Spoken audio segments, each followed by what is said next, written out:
Welcome to Series 3 of WEtv. For those of you who don't know me, I'm Finn and I'm actually the co-founder here at Wealth Enhancers, and I'm super excited because it's my turn on the couch and Beck is going to be looking after me. I'm going to be channeling my inner Oprah today and getting deep on who Finn is and what we're going to get up to this season of WEtv.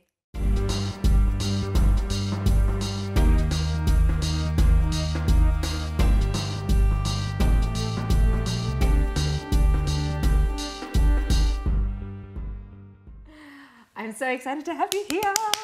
I'm very glad to be finally made it on the couch. I was going to say, welcome to the couch. Yep. So we know Finn Kelly is a character on Neighbours. Mm-hmm. Tell Damn me Finn about Kelly on this. Neighbours. Don't start that. I owned Google until that guy came along. Rob Mills has a lot to answer for. So tell me about your purpose, Finn, because I think you are one of very few people in this world who knows what it is very comfortable with it and can explain it to others. Okay, thank you very much. So my purpose is to provide insights so that others are inspired to live an intentional life. And really that becomes my guiding North Star of how I live my life. And if you look at everything I've pretty much achieved in my life, it's been linked to that in some regard. And there was a period there for a while where I looked at all the different things I was doing and they just didn't feel like they linked up until I got really clear on my purpose, and it was like, oh, that's why I've been doing that. That's why I've been giving my time in that particular area. And for me, there's a couple of elements there. So there's the contribution, which is my insights. So that's the key word there. And that's whoever's trying to work out their purpose, there's two elements of it. There's the contribution and then there's the impact. My contribution is insights. So it's why I'm here on the couch, going to provide a lot of insights to our followers. It's also why I write. It's why I built a advice and coaching practice. It's why I'm involved in a lot of community groups. So I'm always just willing to stand out on a limb and actually share my views with the hope, and this is the impact, that it's actually going to inspire others to live a more intentional life. So it's all about change. It's about being more aware that we are actually in control of our lives, and we can really have a positive impact on the world as well. Thank you for sharing. Thank you. So I know a lot of the very deliberate ways that you share insights through Wealth Enhancers, through your writing, your book that I hope you finish writing at some point. Where have you found it surprising, like the surprising ways that you're able to share insights? So it's interesting. I've just had a really great experience with a family trip, and I've had a challenging relationship with my family, and that's quite public in some regards. But I love them all greatly, and this trip I actually came away very energized and positive. And I think if I look at what was the one variable, the one change, it was me. I showed up differently, and I was just sharing a lot of my insights of the journey that I've gone through over the last year. And because of that, they actually reached out and they said, we want to do some of this work as well. And it was a really beautiful moment. So just those little interactions. I get these little messages on Facebook sometimes from people who I can't even really remember, unfortunately, where the connection was, but they were like, just something you said or something you did really impacted me. And some of my favorite moments are when someone will come up to you and they'll share, I just want to share that one time you shared this comment or this experience. Because of this, it's changed my life. And I don't even remember the conversation. I don't know what it was about. But for them to be able to actually come and share that with me, they're like, that's how I measure success by. They're the moments where I just light up and go, okay, it's all worth it. Absolutely. Well, I think you mentioned the last year and sort of that process. So for people who know you would know that you did fall off social media a little bit. How have you found the process of delivering on this purpose in a not so social media driven world? So I've been really focused on the impact I can have through others. So with Wealth Enhancers, I've spent a lot of time actually coaching our coaches, coaching you, and That's been an incredible way. We launched the Wealth Enhancers Coaching Academy, which is actually training other advisors and coaches on our philosophy, so then they can go out and have a similar impact with different target markets and everything as well. So there's like that impact on impact. I call it leverage on leverage, which is really exciting. Compound the shit out of that. Compound that.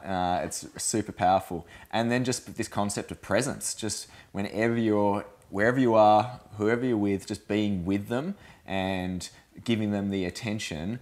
That's been the greatest impact I've seen, and people are just crying for it, like, because the connection isn't really there. Even though we're this socially connected world now, the real deep connections aren't there, and people are craving it. Yeah, I think I can attest to a lot of that. It's something we hear a lot from our members. I was having a conversation with somebody yesterday, and we were talking about stereotyping and judging and a lot of this surface level stuff. And I suspect there are a lot of people who will see you pop up on WEtv and go, oh yeah, I know Finn. And I don't think a lot of people do know the true you. What is it that you think people think but don't know? So I think a lot of people think I like to live a really big, audacious life, and I'm focused on achievements and success, but they don't know that. And the people who know me quite close, it's not even on my metrics of how I measure success. A lot of the time, I actually don't like doing it. People think I'm this big extroverted guy. I'm not. I'd call myself an ambivert. I'm actually introverted by like nature. However, I have extroverted skills. So I have no problem getting out and speaking and being the life of the party, but I need my own time, and I spend a lot of time by myself in nature. So that's something which I think people get wrong, but that's okay. I come across that way, and people can make their own opinion. And one of my favorite things is when I personally make an opinion or judgment of someone, and then I go 180 on it, because I'm like, oh wow, what else am I doing this in my life? Where else am I making these judgments and they're not actually true? You want to share any recent examples? Oh, it happens regularly. It's funny, I've actually, I do like YPO and EO retreat facilitations, okay, which is... for the people who don't know what all the acronyms stand for. So there's two incredible entrepreneur organizations in the world. One is Entrepreneurs Organization, and that's the largest community of founder-run entrepreneurs in the world. And then there's another one called Young Presidents Organization. Presidents? Presidents, yeah. Presidents, I was like, oh, that's powerful. Yeah, Young Presidents. Great organizations, and the core of what they do is they meet, they have there's chapters, so like Colorado or Victoria could be a chapter, and within that there's members, and then they have events, but the core of it is what they call forum. And you get put in a forum and you meet with 6 to 10 other people, the same group of people, every month for like 4 to 5 hours. And you share the top 5% and the bottom 5%, the things that you don't normally share in life with everyone. And it's deep and it's completely confidential. And they have retreats every year, and I do a lot of their retreat facilitations on how to make them more high performing, how to live a more intentional life. And it's an incredible journey. And I'm actually bringing in Tucker Max, who is, yeah, you're laughing because you share it. Everyone who hears his name, he's an author, an American author who shared about his journeys as pretty much a college guy and living life. And everyone has this opinion of him now. And it's been a long time since he wrote those books. He's actually a really successful entrepreneur now. He's a very strong family man, like chooses his family over any partying or anything like that. And I'm having an event with him next week, and I love just seeing, I'm really looking forward to seeing the faces on the people when they hear his story, because it's not the story that they think about. Ooh. Oh, I have to share about that one. So do you remember when we first met, Finn? Yes, I do, actually. I was there providing insights again. You were. And I would imagine that I look and feel like a very different person from then. And when I first met you, you were in a very crisp suit. The hair was slicked back. There definitely would have been a pocket chief. Oh yeah, involved. I loved a pocket chief. Socks may or may not have been involved with those shoes. And now you're here with your beautiful golden locks. You've got some glory beads around your neck. What has changed? A lot has changed, but also a lot haven't. So I actually still wear those clothes sometimes. I've So always. you can confirm you're not full-blown hippie. I am a full-blown hippie, but I still love to be able to put on a suit and wear things for the particular time. And something I was always proud about was I never wore a uniform. For me, it was about whatever I felt most comfortable at that time. And I felt very comfortable wearing check jackets and bright bow ties and shoes, and it was a little bit different. It enabled me to stand out at that point, but it made me feel good. Right now, I feel really good in shorts and a shirt. And hippie Not really, beats. couches are not really great for chilling out in suits. Correct. And it's always been more about what it gives to me, but also it helps conversation, and people like to be around people who are positive and energetic and feel good. And when I feel good, I'm positive and energetic. I think this is something that you are actually amazing at, Finn, and something that I've probably even channeled off you over the last few years in terms of wearing different things that make you pumped and confident. And I know sometimes I like to wear something really feminine and sometimes really strong, or whatever feeling it is that I'm going for. How have you gotten to this level of self-confidence or self-awareness where you just go, yeah, that's what I'm doing? I think it came from a young age. I just learnt that in a lot of regards we are just alone. So you better start learning. Really it sounds depressing, but it's also beautiful because you start realizing that we need to start enjoying time with us, with our own personality. So I just used to do things which would make me laugh and entertain myself, and I still do it. Like I'll look in a mirror sometimes, I'm like, how'd you get yourself here, Finn? Like you just sort of, you just do that. I don't do the hey good looking, all right, I do sometimes. I do it sometimes. I know, you're good at it. But it's just that idea that we are the master of our own destiny. We've got to spend a lot of time with ourselves, so why not have some fun with it? And it goes back to that purpose side of things. I knew that I couldn't be the person who'd sit back, because if I'm sitting back, people don't get those insights, and it's those insights which enable people to change, hopefully. So I've always had to keep putting myself out there, sometimes to the detriment of myself, and sometimes I have gone through periods where I've run out of energy or burnout, or I've got criticised. But overall, I know that that's what I need to do. And what are you hoping? I know we're going to focus quite a lot in this season of WEtv around wellness and health and being healthy beings. What are you wanting to bring out here? What I'm wanting to bring out is that we are like responsible for our actions and for the way our life is. And there's no, you can't just be really good in one particular area in wellness. Like some people are great in just fitness, or another person is really spiritual, or another person may have their finances in order. But if you don't have a holistic approach to it, it's going to be hard. And I just want people to live more intentional, authentic, and happy lives. If there's one thing I'd love for everyone to do, is just to be happier overall, in an overall state. Doesn't mean you're in all the time, but just have a baseline happiness which is increased.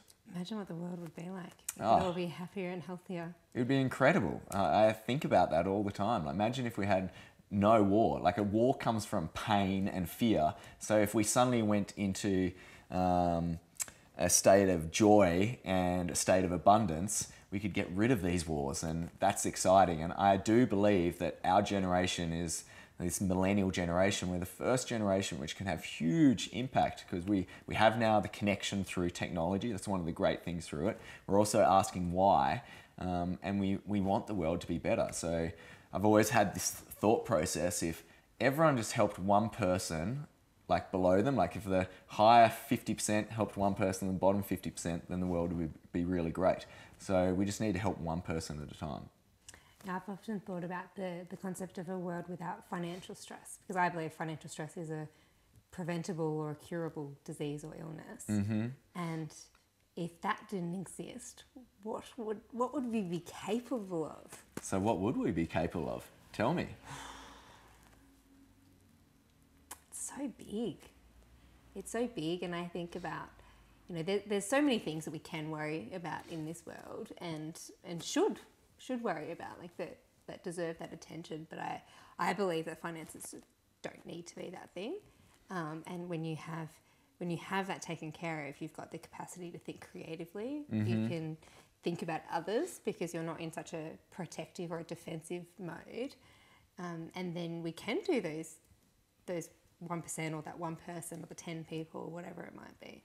Definitely. It's something what Wealth Enhancers is about. If you ask like maybe why we started Wealth Enhancers, comes from my childhood where I often saw money as an excuse. It was an excuse why I couldn't go on that tennis camp, or why we couldn't do that particular thing, or why we couldn't go on a holiday. And it was a lot of excuses for fighting. And I've seen that throughout my life in so many different interactions. And I was always like, it's just money. Like It seems so simple. It is pretty simple. I'm like, if you know how it works and you have a relationship with it and it's a good relationship, it's just there. It's just like air. It's just part of our life now. It's our currency of how we operate life. So I wanted to take that excuse away. Why you couldn't follow your dreams, why you couldn't help that person. So when I look at like a holistic model, when I do like a work with entrepreneurs and everything, and this personal coaching model, I break it up into 5 different areas really. It's the concept of personal or self. So that's number 1. Number 2 is relationships and family. Number 3 is professional or business. Number 4 is community or give back. And number 5 is financial, because you can't have the other 4 without the financial part. But my goal with the financial part is you get to a point where it's like tick, and it's ticked for life, because you've set yourself up, you've been financially free, you've been in a really good relationship with money, and you just know it's going to happen automatically and it's not constraining you anymore. Then we can start having the fun things and tack the other 4. So what's the one you're working on at the moment, or that has sort of your attention? So for me, it's been the last year has been last year and a half has been focused on self. I got into a challenging place myself with suffered a burnout, and my wife and I broke up, unfortunately, and I had to confront who I was as a person and some of the things that I was suppressing from deep down. Like this was the stuff where I thought I'd done the work and it was just still down the roots. So I've been on this personal spiritual journey, and it's been absolutely beautiful. And I actually feel like I'm coming out of that. I went to Burning Man again this year, and I call it like, that's my new year now. And I came out of there and I was like, all right, I'm ready. It's always going to be there. It's like financial. It's like, it just has to be there, but I've put it a bit more on autopilot. And now I'm very focused on the community and the business for me, which goes hand in hand. So I'm super excited about that. So we talk quite a bit around like daily habits, routines, those things that, you say it a bit, like routine can set you free. So yeah. What are your go-to things first thing in the morning?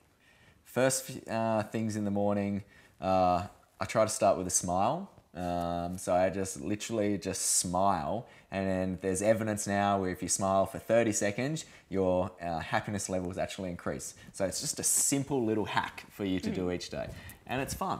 It stretches my mouth muscles, and I'm good to go, and I'm ready, and I'm smiling for the rest of the day. So some people do yoga, and you're like, yeah. I've just got to loosen up things in my face. A nice little smile. And then are you an alarm person, or are you a wake up? No, so that was that was one of those success things for me. It was when I didn't have to wake up to an alarm. However, I actually set intentional alarms the night before. So I just say I want to wake up at this time, and we'll probably talk a bit about this. But the power of the subconscious mind, you plant that thought, and I just naturally wake up at that time now. So, which is really great after being in the army for 7 years and waking up at 6 o'clock to huge noises and everything. That was one of those things I was like, all right, I don't want to have to wake up to an alarm. So that was really nice. I just wanted to celebrate for myself. I'm now up to 2 days a week. Yep. That are not weekends. How good is that? It's so good, isn't it? Don't you just feel like you just wake up, you don't even have to try to smile, you're smiling. Yeah, it's such a wonderful feeling. And the funny thing is, you wake up at roughly the same time you would have set your alarm for anyway. But I've now gotten over the fear of oversleeping. Yep. That was the issue. Anyway, all right, so we're waking up, we're smiling. So I meditate. I'm pretty religious with meditation. That's been one of the easiest ways to improve my overall happiness over the long term. I journal, and my journaling format is I write down pretty much the day. I always write down a quote which has just popped into my head. Sometimes it's other people's quotes, other times it's my own. And you're quoting yourself. Yeah, I love that. yeah. I just go like, it's just something I will come up, and I'm like, that sounds like a good quote. So I write that down. I then do the 3 things I'm most grateful for right at that moment, and that could be a mix. It could be I'm just grateful that I didn't have to wake up for an alarm, or I'm grateful for the incredible dinner I had the night before. Whatever's coming through my head, and then I just journal. Just whatever's coming through my head, I just write down stuff, and it mixes. Sometimes it's about things that are on my mind, other things it's creative stuff, other times I've journaled about you. I actually journaled about you this morning. I really did. I journaled about how exciting this is. Picking me up from the airport. Yeah, no, that would be great. That would be gratitude tomorrow. Okay. No, today I was like, how am I going to have this challenging conversation with Rebecca? She is tough. She is. So I do that. I then generally have a cup of tea and throw in some exercise or something like that. So you're a very fit guy. Mm-hmm. You look after your body when it's behaving for you. Yeah, I look after it in some regards. It's questionable. I push it, look after it. Yeah. So do you want to share what you do to push your body physically? So I'm a huge skier. I love skiing. That's my number one love.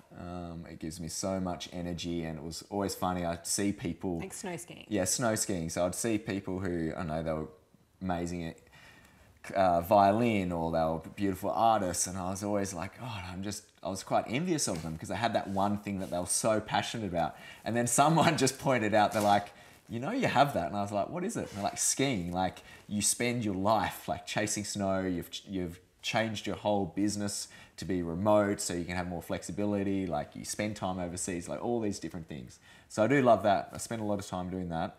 I've been ultra marathon runner. I'm a big cyclist. I do a lot of yoga. These days I'm very focused on just like a variety of fitness because my body doesn't like to do the same thing over and over again. But anything in nature. For me, I like being out in nature, so I do natural working out. Yeah, absolutely. I remember over the last few years, a few times we got the phone call. Finn's in hospital, he's broke his hand, leg, knees, falling down a mountain, all of that. I'm on a good run at the moment though. I was just thinking before, I'm one of those people who's like, I've got no talent. It's hard, but then it's just because for some reason we've associated a label with what talent is. And we've been looking at, the musician and go, that person's talent. Like, you have an incredible talent, Beck. Like, I'm not saying I'm useless, but nothing jumps out. But you do though. Like, you have this talent to like impact people, to be able to actually see like where they need to go, what's actually stopping them, and like showing them the path. Like, that is a talent. It's just not what you've associated with it as a talent. And I agree with you, but you can do that and ski really well. Well, that's a skill set. Yeah, so I'm working on it. I've got my skis. Yeah. What else do you want to bring across about yourself this season of WEtv? I think for me, it's about this like authenticity and vulnerability combination. So it looks from the outside that I've had a really blessed life and I do well and I'm just lucky. And I'm so appreciative for the life I've had and for every single experience, but there hasn't really been that much luck into it. There's been a lot of hard work, there's been a lot of intention setting and a lot of focus. And I really want people to understand that anything's possible. You really can set your mind to achieve anything, but also that like what you see from the outside or what people put on social media, you may be interpreting it wrong. So I'll give you an example. When everything went down with like my breakup and everything like that, people were shocked and they're like, but your life looked so good. It was so amazing. And I was like, my life is pretty amazing. Like, it really is. And they also called me out. They're like, well, you just post everything so good on social media. And I was like, no, I just post the fun stuff because that's what I'm going to share. like I had a lot of challenges myself as well. I was going through those things, and I actually went, shame on you for not calling up and asking me how I was, because the people who were in my life knew that there was deep challenges. So focus more on what is important to you and what you're trying to achieve, rather than like making judgments from what you see on social media, because what their life is like may not actually be like that. But also, maybe give them a call and actually ask them, how are you actually going? Like, tell me really what's going on in your life, because you'll be surprised how many people who look like they've got it all covered will say, you know what, I'm having a really, really tough day, or my relationship's in a challenge, or my business is struggling. And you may be the person who's actually able to help them through that. So it comes back to what you were saying before, just help that one person. Yeah, really help that one person, and be curious and kind. Like if you're curious and then kind, oh, the life is so good, and there's so much love in this world. And when it comes down to it, like everyone just wants to love. Like I always think about that with relationships. Like no one set out to hurt the other person. Like they were so in love at the start, but it happens. And I think we forget that we're loving beings, and when in doubt, like just love. Like love really does fix everything. I think that's a really fun one to finish on.